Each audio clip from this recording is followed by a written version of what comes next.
Okay, let me get this one thing out of the way. I do not care about the national decks, like at all. I'm a casual fan of Pokemon. Hell, if you want to get specific, I didn't like Pokemon until I started watching the YouTuber Chuck Conroy.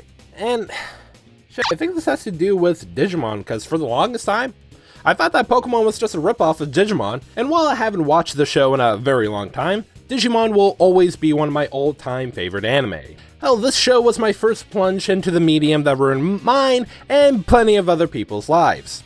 Though my judgment of Pokemon at the time was unfair because, well, the first games came out in September of 1998, while Digimon came out in, I want to say, March of 1999. But these are at least what I could find with the American releases, so if I get anything wrong, please let me know. After finding Chuck Conroy's channel, he already had his Pokemon Fire Red and Crystal Let's Plays created. And all I can say, I missed out. After that, I watched the Diamond and Pearl anime and caught an episode of Pokemon Race Relations from time to time. Now for the anime, that's about it. And for the video games, well, I've been playing Let's Go Eevee, I beat in Gen 6, I played very little of the first games in Gen 7, almost completed the first Gen 1 remake, I've beaten the Gen 3 remakes, and, you know, while the games are slightly basic, they're really fun and are great jumping points for anyone wanting to try their hands at a JRPG. Now let me go back to that first statement. Yeah, I couldn't really care about the national decks. Now there's probably some sort of reason for not including all of the Pokemon, and I highly doubt that new models thing because they were apparently future-proofing the pre-existing Pokemon models since I want to say Pokemon Stadium. Oh, someone also apparently proved that they're reusing the models and also reusing animations, so I don't buy that special animation excuse either. Unless they want to make some special anime cutscenes since the official anime now uses the same art style of the games. But anyways, I wish Game Freak was telling the truth if they are indeed lying, but so far it doesn't matter because this video is only about the games and not about their creation. I already said in my E3 2019 video that the Dynamax thing is questionable only because of Mega Evolutions, because Dynamax and the Gigamax thing is very similar to the Mega Evolutions, just with more crushing death.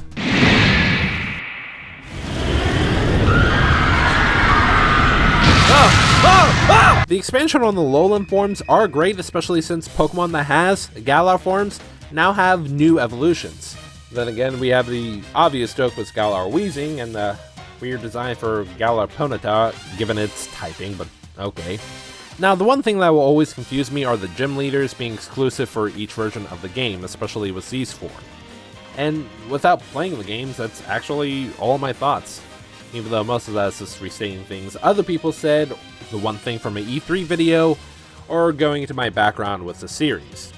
But the big question is this: should you pick up one of the versions, or will I regret my pre-order of the dual pack? Well, let's find out.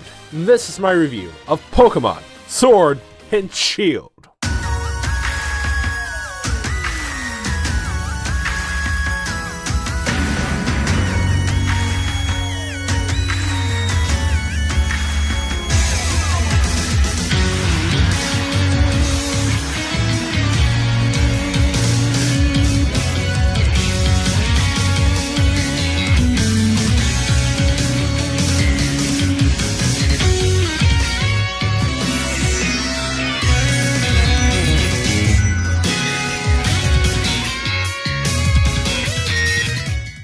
In this story, you either play as a British boy Victor or the drunken Scottish girl Gloria. They're watching a match from the Galar region's champion, Leon.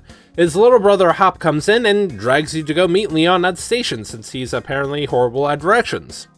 They meet him, and upon going back home, Leon has a present for the two of them: a Pokemon. It's either the drumline expert Grookey, the soccer player Scorbunny, or the crybaby Sobble. Whichever you pick, Hop will take the weaker one while Leon takes back the one that's left. Afterwards, you and Hop decide to take on the gym challenge, but before you can tell your mother, a Wooloo escapes into the forest. And that's not really good because the forest is dangerous. And while trying to rescue said Wooloo, they run into this weird Pokemon, and trying to fight back doesn't really work whatsoever because any moves you use against it doesn't work. The Pokemon just keeps summoning fog until everyone passes out. It's a good thing this Pokemon ain't a Jigglypuff because, well, we all know what would happen if it was. After getting an app on your phone to use the Pokedex and meeting Sonia and her grandmother, you can actually attempt the gym challenges. Because in Galar, you actually need a letter of recommendation. Along your adventure, you'll not only run into Hop again, but you'll also battle the prick known as Bidet and the uninterested trainer named Marini. They're alright to run into, though Bidet is just a regular prick. The reason why he's participating in the gym challenges is because of Chairman Rose. Bidet was an orphan, and Rose gave him a chance by giving him a Pokemon and endorsing him so he could take part in the gym challenges. Rose also tasked him with collecting these wishing stars. When modded, these things can actually Dynamax a Pokemon. What is Dynamaxing? Well, pretty much Mega Evolutions that can only be used in gyms. Look, I'll say this again in the gameplay section, but I prefer Mega Evolutions over Dynamaxing. Bidet gets a little too involved with finding the wishing stars that he pretty much destroyed an ancient mural that just got restored. He gets disqualified from the challenges because of that, which, well, he should have realized that would have happened. Hell, he needed to be knocked down a peg because he's a cocky little shit. The one part about his story I actually love is the gym leader, Opal. Given her age, she's trying to look for a successor, though I don't think you should base a successor shit off of stuff like color. After being scouted and practically forced into becoming the new fairy-type gym leader, he decides to interrupt the first round of the champion's tourney to challenge you. The dude is pissed because of all the pink he now has to wear, and hell, I don't blame him on that part, but he blames all of his fuck-ups on you, specifically destroying the fucking mural. But towards the end, he's a little more humble, and I think that's thanks to Opal's challenges.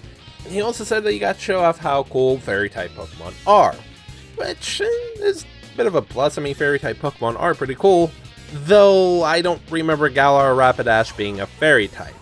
Dude had a decent end to his character in the main game, though this dude is still the same prick that he was at the start.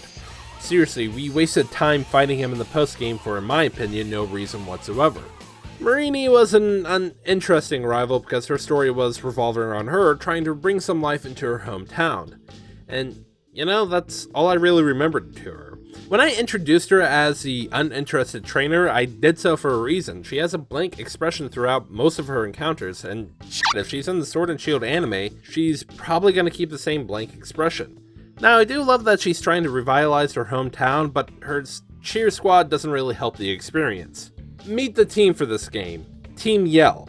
They don't have any grand ideas like hitting the restart button on the Earth. No, seriously, I just finished watching a Let's Play of Gen 4 and that was one of the most what the fuck moments in the series for me. And in all seriousness, Team Yell is just a glorified cheer squad for Marini. But they are the dumbest team in all of the Pokemon series for me. You fight these fuckheads because they think you and Hop will wake up a random Pokemon that I remember they were yelling at it for continuing to sleep. Yeah, that's how you get someone to sleep, by fucking yelling at them. Now, in reality, Team Yell is just the gym trainers for Spike Month, Marini's hometown, but they're idiots. Seriously, they're dumber than Team Rocket in Generation 2 when they tried to hunt down Giovanni using a fucking radio station. This is really the only downside to the game's story in my opinion, because I just found them annoying. Now, the legendary plotline was pretty good for this game. In the past, there was this Darkest Day event where Pokemon randomly Dynamaxed and havoc went out through the land. Two friends actually summoned up the power of a sword and a shield, which kind of makes this meme canon. They saved the land and were crowned the rulers of Galar. Since this generation is based off the tea-loving Brits, I imagine a king or a queen does jack shit when it comes down to foreign affairs. Seeing the history of the Galar region through some tapestries and statues is kinda cool. This also ties into Sonia's arc because she's actually trying to piece together the true story on what happened during the Darkest Day. Seeing these specific areas not only allows her to piece together the puzzle, but the player as well. I find that kind of cool, even if the story is slightly basic when it comes down to the history of Galar. At the start, we see a warrior with a special sword and shield, the same warrior that apparently stopped the Darkest Day. Though things don't seem to add up when it comes down to the tapestry and Hammerlock. Hell, in Stowe on the side, a town that sounds like a fucking restaurant, there's a statue that depicts a hero as two heroes and two Pokemon of a sword and a shield. I'm making it sound a little more basic than what it really was, but considering the only other games I played all the way through are these, I just really appreciated the world building. Then again, I'm pretty sure Pokemon Race Relations does a better job at it, but that's for the future. Well, that's only if this Kappa shit doesn't screw people who even think about Pokemon. Now remember Bidet collecting those wishing stars? Yeah, that's because Chairman Rose tried to bring back the Darkest Day. Why? Well, there was apparently going to be some sort of energy crisis, which I kind of doubt that would actually happen, only because of Electric-type Pokemon, but okay. He tried to get Leon's help with all of this, but it didn't really go the way that Rose wanted. Hell, the day of the Champions Tournament, like right before he fought Leon, Rose decided to enact the Darkest Day. In this process, he awakened a legendary Pokemon called Eternatus. But he couldn't keep it under control, so Leon decides to capture it. Though he failed in one of the first times to see a Pokeball get destroyed in the game series, the thing Gigantamaxes and any moves thrown at it doesn't really work. Though before this encounter, the player in Hop gets a special sword and shield in the Slumbering Weld, even encountering the box art legendaries. Seeing that their moves aren't affecting the giant Pokemon, they decide to call the Wild Zords. That's right, with the power of the sword and shield, Zacian and Zamazenta are summoned, and they take their true forms. It takes a team effort to get this Hooktail knockoff captured, and in the end, they do. Zacian and Zamazenta take their leave, and the chairman turns himself in, which is kind of a lame way to end his story. But the main plot line was, alright, the build up to what Bidate was doing makes sense in context, but I just still don't understand the chairman's reasoning of making mass hysteria. Because the Darkest Day was an event where Pokemon just Dynamaxed out of fucking nowhere, and I'm pretty sure people died during that event, so yeah. Well, in the end, you beat Leon and become the next champion. Then the postgame kicks in. So far, it's my least favorite postgame, not just because of the Bidet fight. After the main game, heading back to Slumbering Welds, you run into Hop just thinking. After battling him one more time, these two assholes come out and, well, very rudely takes the sword and shield that kinda belongs to Zacian and Zamazenta. Meet Sword Ward and Shieldbert. Yes, that's actually their names. They are apparently the current rulers of Galar, though I somehow doubt it, and they're the only reason why I don't like this post-game scenario. They're pricks to the 10th degree, and they plan to make Zacian and Zamazenta go batshit insane, and have them destroy the Galar region just so they could prove that the legendary Pokemon were not the actual heroes of the Darkest Day. I think they were also going to try to stop them, but let's face it, the reason why they're legendary Pokemon is the fact that they can pretty much kill you in one go. Seriously, the weirdos won't be able to stand a chance against him. Hell, the only saving grace to this post-game is the end to Hop's character. I feel like the dude has been doubting himself after losing to Bidet. Hell, the dude was all energy up until that point and was knocking out gyms as fast as you were. Then he challenges you one more time before the Baya/Alistair fight to see what he needs to change about himself. It also takes him a while to actually start getting back into the swing of things and defeat gym leaders. Although he wasn't able to actually defeat you in battle, though I don't know if it's actually possible to lose to him, he was trying to figure out what to do with himself after the gym challenge. Though upon your final battle with him and Hop capturing the opposite legendary from the version you chose, he decides to become a Pokemon professor because he wants to be able to help Pokemon far and wide. Helping out the legendary must have really helped him discover that, and although depending on your Pokemon being able to one-shot all of his, Leon comes in and says how much Hop has grown as a trainer. I feel like this was a good way to end Hop's character and a good way to end the game. For what it was, I thought the story of this game was pretty good. It's not my favorite story out of the mainline games, which I only played like 3 of, but it was still pretty good. In my adventures in Sword, I went with Scorbunny while going with Sobble and Shield. These two were great starters and got me through a great portion of my battles. In Sword, I wasn't really sure whether or not if I should use a Yamper in my party, but hey, this dude was a good doggo, getting me through a decent amount of fights. Though he was unfortunately really overleveled between my party at the time. Now, I kind of asked you that I eventually nicknamed Iris because of the gym leader and race relations, but I couldn't really use her in my team that well. She got knocked out left and right. Now, I barely used dragon types in any of my teams. Hell, the only dragon type I ever used was Mega Charizard X, but I don't really count that because I was in Super Smash Bros. For Wii U. Then again, she was a good addition to my team. Though I don't think dragon types are really for me, but either way, Iris was a nice start for me to, try and branch out. My Eevee, or as I nicknamed him, XV because of Digimon and my Eevee in Pokemon Let's Go Eevee.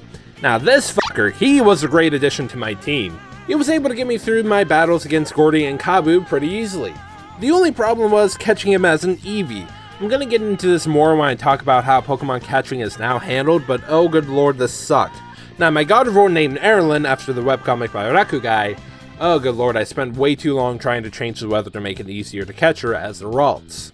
When I finally found one, I was relieved and was pissed when a random Bunnelby came in front of me. Thankfully, I was still able to catch her, but damn, I was terrified because I didn't know if Pokemon despawned when you run into a different one. For my last Pokemon in Sword, I asked Twitter for suggestions, and my friend Noah, known online as Lost Was Hope, suggested Dragapult.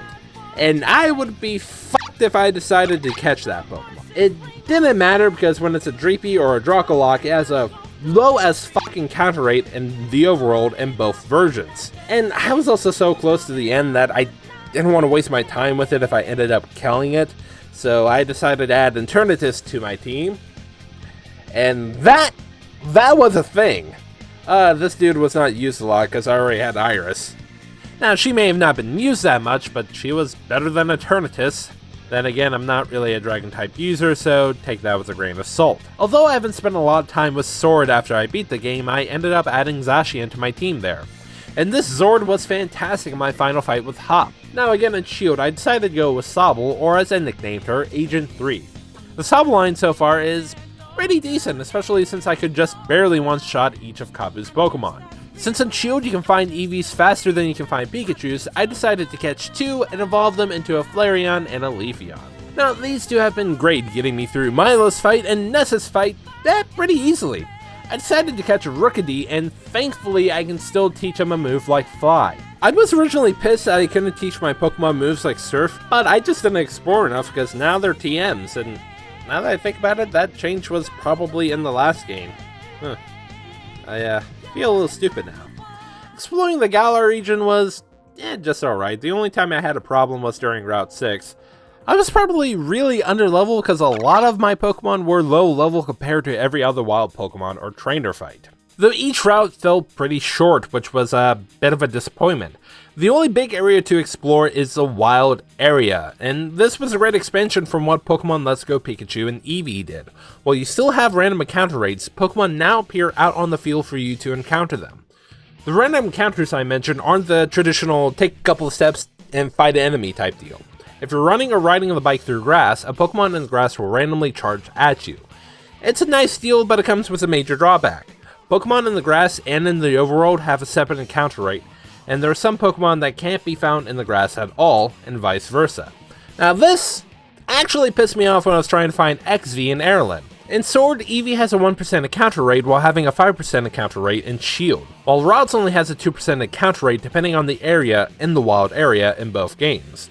Now for Pokemon found on Routes, you're stuck with these encounter rates regardless of the weather. In the wild area, the weather will change either each day or a couple hours, and it changes randomly. It could go from blistering heat to a fucking blizzard at a drop of a hat. Hell, sometimes there's a blizzard right next to Arizona weather. Now my only problem with the system is that certain weather conditions won't start until certain points in the story.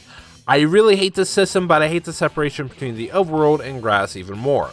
Remember when I brought up Eevee? Well, the encounter rate for this adorable little fox is only for the overworld. You can not encounter this little guy as a random encounter unless I'm missing something. And I don't like this separation and would have preferred that we could still encounter the same Pokemon between the overworld and the grass, keeping the same encounter rates. This may be more complicated for the game, but I kinda miss random regular encounters because of this. It just made hunting these Pokemon down easier in my opinion. And speaking of Eevee, if you want to use a Leafeon or a Glaceon on your team, well, rejoice that to evolve an Eevee into one of those, it is now simplified. Because previously you had to level them up near a Mossy Rock or an Icy Rock. Here for Leafeon, just give an Eevee a Leaf Stone, and for Glaceon, give one an Ice Stone. I prefer this system because the first time I used an Eevee was in Pokemon X, and I had no clue where the Mossy Rock was, and I thought it was an inventory item. The new system to evolve Eevee into those Pokemon made things easier during my adventures in Shield. Now almost anywhere you can set up a camp, and you can interact with your Pokemon, even seeing a Cinderace kick a Togepi like a soccer ball. Oh damn!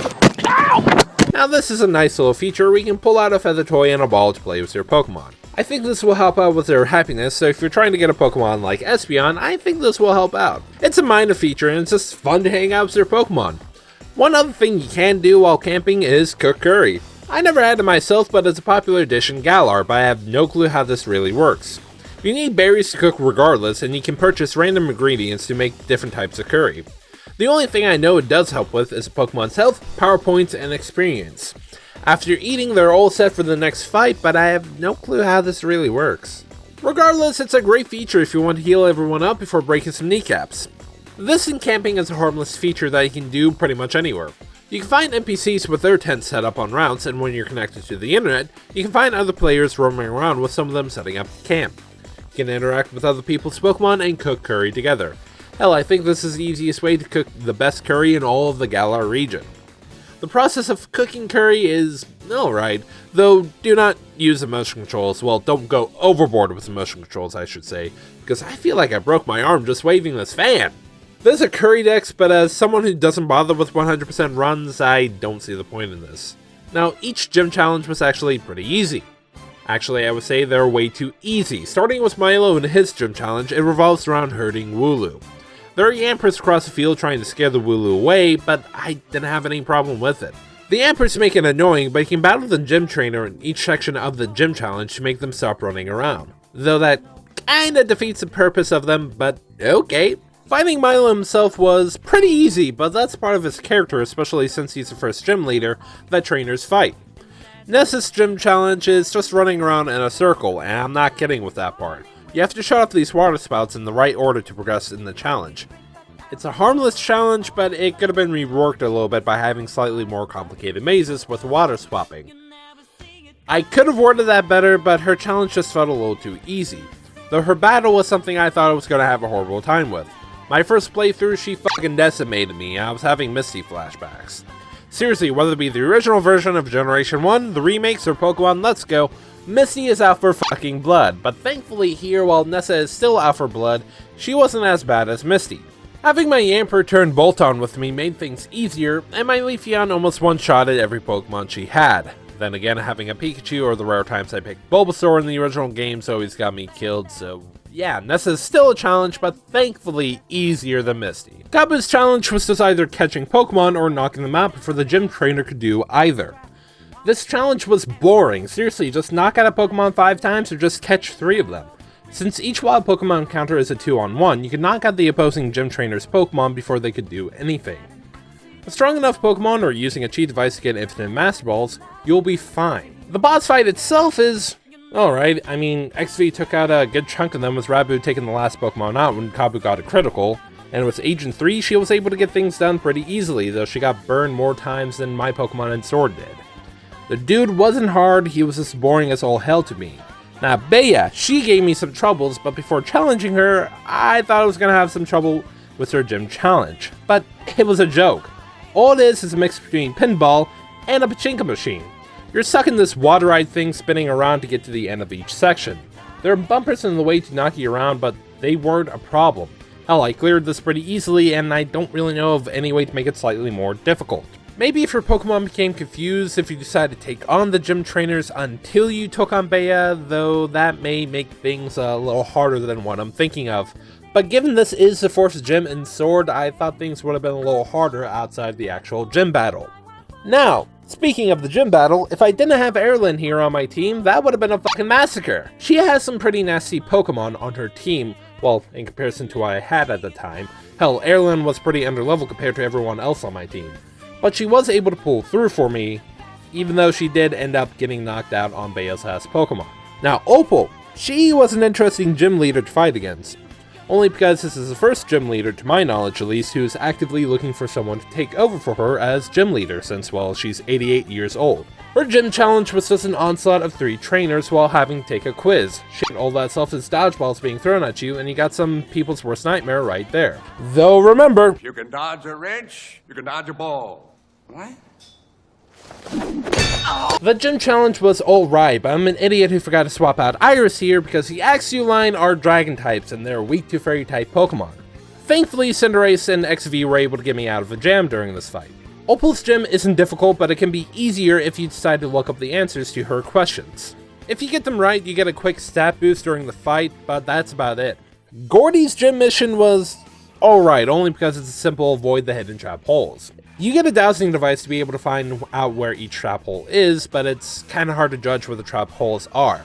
The Joy-Cons will vibrate to let you know if you're close to the trap hole, but for me, it was pretty hard to judge. Then again, I don't like it when a controller vibrates, so I was looking for the pulsations on the screen, so I may have been misjudging a lot of stuff. It didn't get bad until the final section of the gym challenge, where there was a sandstorm raging. It wasn't bad because of the sandstorm itself, it was just, again, not being able to judge where the traps were. Fighting Gordy himself was pissed easy, and that's thanks to XV here. Though I really feel like I should be watching Digimon about now. Well, either way, the dude's a rock type user that went down pretty easily. Then again, I say that, but XV still ended up getting knocked out, but that was because I wasn't expecting a Shuckle to show up. I don't know why, it just somehow caught me off guard. Going up against Pierce and Raihan goes to show that Game Freak was probably running out of ideas for gym challenges. In Pierce's gym challenge, you fight random Team Yell goons, which just turns out to be gym trainers for Spike Month. Now this was just way too easy, and the fight with Pierce himself wasn't any harder. Erilyn did great until she got knocked out by a couple hits to the throat, though Iris, XV, and Cinderace was able to take out the rest of his team. Then again, now that I think about it, I probably had a harder time than I thought. Now Raihan's gym challenge is not just constant regular battles, but constant double battles against 3 of his gym trainers. Thanks to the dream team of Erilyn and XV, I was able to take them out pretty easily, though I have a big question. Do all CPUs that have a Turtonator in their party always have it use Shell Trap? Because each time I fought one, that's all it did, and I don't know why. The one thing that did keep me on my toes with this gym challenge is that every gym trainer wasn't just packing Dragon-type Pokemon. The second trainer had a Ninetales, with the first trainer packing a Pelipper that went down like a chump against Bolton, while the third trainer had a Pokemon that made it a little too obvious of a comparison to a president just because of the name. Raihan himself was pretty difficult at the end of his fight, especially with his Gigantamax Duraludon. Try saying that 5 times fast, but in all seriousness, I was caught off guard thanks to the steel typing because XV's Aurora Beam wasn't super effective against it. Hell, I feel like I got pretty lucky that Sid Aurora Beam was a killing blow on Duraludon. Now if you notice, I didn't talk about Alistair's or Melanie's gym challenges, or about them in general. Well, that's because it would be redundant for the gym challenges. Alistair has the same gym challenge as Bea, and like mother like son, at least I think these two are related given the image from Melanie's rare card, Melanie and Gordy has the same exact gym challenges as well. To me, this is kinda disappointing, and I feel like they should have their own gym challenges.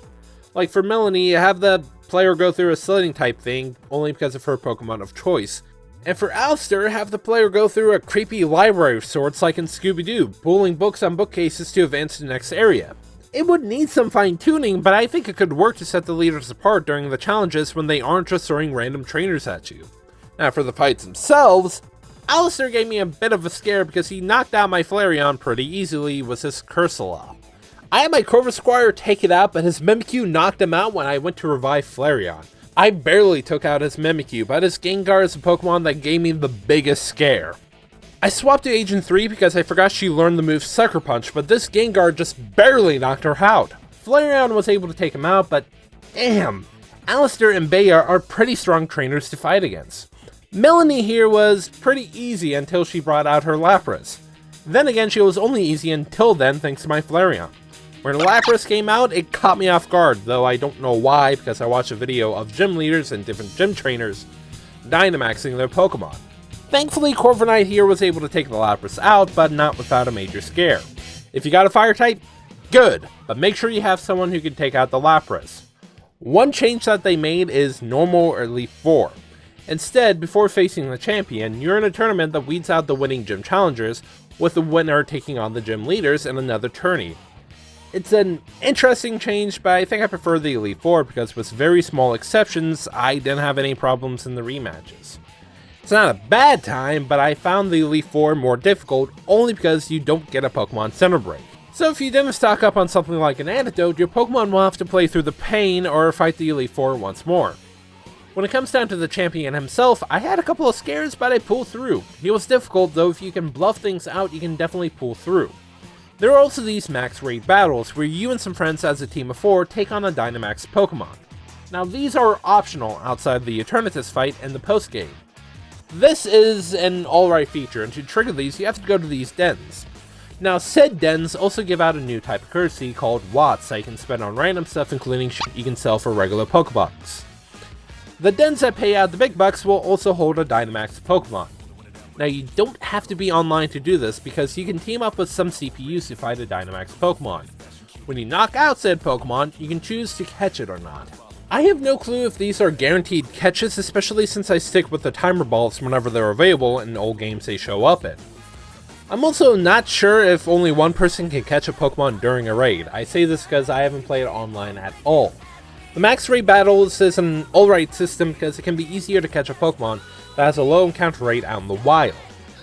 Though you are not guaranteed to encounter said Pokemon, however, and I have no clue if the Pokemon you encounter in a max rate battle is randomly decided upon when they're available. The fights themselves are alright, and from the Pokemon I fought, I didn't think they were that difficult. Hell, during the post-game, you will have to participate in max rate battles regardless. These are also alright, but as far as I'm aware of, these are the only times you can do a one-on-one max rate battle. As I said in the story section, I don't like the Dynamax mechanic. The game will tell you when you're able to Dynamax your Pokemon, and when triggered, your Pokemon will be on roids for a total of 3 turns. During this time, instead of having your regular moves, you have skills entitled Max Insert Element here. I mean, it's fine and all, but I would rather use my regular moves that got powered up. I mean, that's what Mega Evolutions were, but then again, you can Dynamax every Pokemon, unlike having random Pokemon being able to Mega Evolve. Then again, the reason why I like the Mega Evolutions is because you can use them anywhere at any time when you're in a pinch. The only trade-off to this is that you can only Mega Evolve one Pokemon at a time, unless it's a Primal form, and that Pokemon stays at the ultimate level for the rest of the battle, or until it gets knocked out. One more plus towards the Mega Evolutions, for me at least, is that you're not locked into the Mega Evolution when you select the option. When you press the Dynamax option, that's it, and I don't like that. I haven't done it myself, but I'm pretty sure there's someone who had hit the Dynamax button by mistake when they didn't want to Dynamax their Pokemon. During the gym battles in the Champions Tournament, it doesn't recharge, and I haven't played enough max raid battles to figure out if it recharges then. Some of the Gigantamax forms look great, though I think Charizard doesn't look as cool as Mega Charizard X, and the Gigantamax Alcremie just makes me a little hungry, but again, this is a downgrade in my opinion. I just prefer the Mega Evolution so I can get a power boost and turn the tides of battle.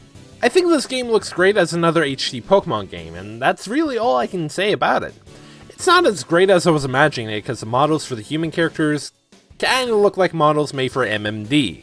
Now for character designs themselves, I do like the character design for everyone, except for Milo. I think I have the same opinion on design as a lot of other people, but part of it for me is where the hell is his nose? I mean, I know he has one, but it just looks off because it really doesn't look like he has one. And the other part for me is the fact that his face looks way too young for the design of his body. Other than that, again, I like all the other designs. Shit, everyone else liked the design to the female trainer, me included, though I think that was more for the Scottish memes.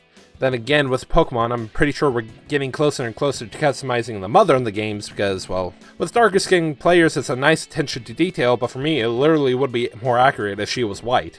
And I think the male trainer has a good design as well, but while I was playing the game, I think I made him look like an upbeat emo, but then again, both trainers towards the end of my adventures, I think I made them look like they're stock in Nessa. Now, designs to the starters, I like them all. Well, except for the Grookey line. Well, more specifically, I don't like designs to Thwackey and Rillaboom. I don't know, I just hate their designs. Now, I've always loved the design for the cover art legendaries when they were first revealed, but I can't help but think of Power Rangers whenever I see them because they kind of look like Zords from Wild Force to me. The only legendary design I do not like is the mandatory catch Eternatus. It just doesn't look good in my opinion, and the Gigantamax form doesn't look any better in my opinion. It just looks like a Master Core knockoff, and I can't really shake that. All in all, the designs for Eternatus just looks ugly and should have been sent back to the drawing board. Now the other Pokemon introduced in this game looks great, though Duraludon looks like a lighter and Dragapult looks like it belongs in the military. They just don't really look good in my opinion. Now the music for this game, I like, though my only problem with the soundtrack is the gym leader battles. Now the song itself is great, but when it gets to the part where it sounds like people are singing notes, it just sounds weird. I don't know, it just kind of throws the song off in my opinion. Other than that, the soundtrack is good, as I already said, but for some reason, it's kind of forgettable.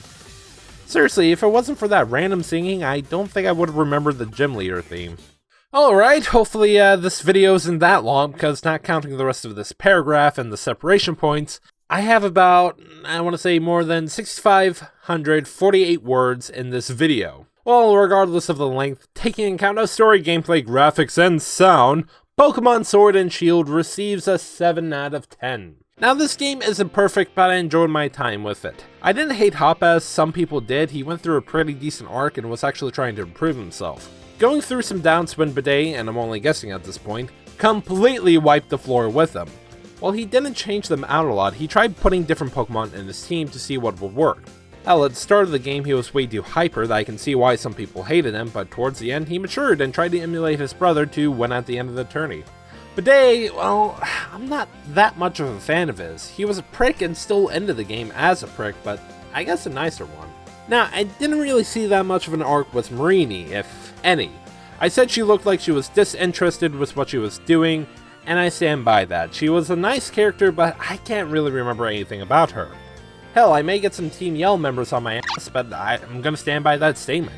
Hell, if she shows up in the anime, hopefully then I can see something that I didn't see, but for now, she was just there. Sonya, well, the only reason why I liked her is that she's a nerd, and that's really it. Leon was a good character, and hell, I don't think there's a lot of champions that you actually get to know. But he was a decent character. He was someone who wanted to see anyone become the strongest versions of themselves.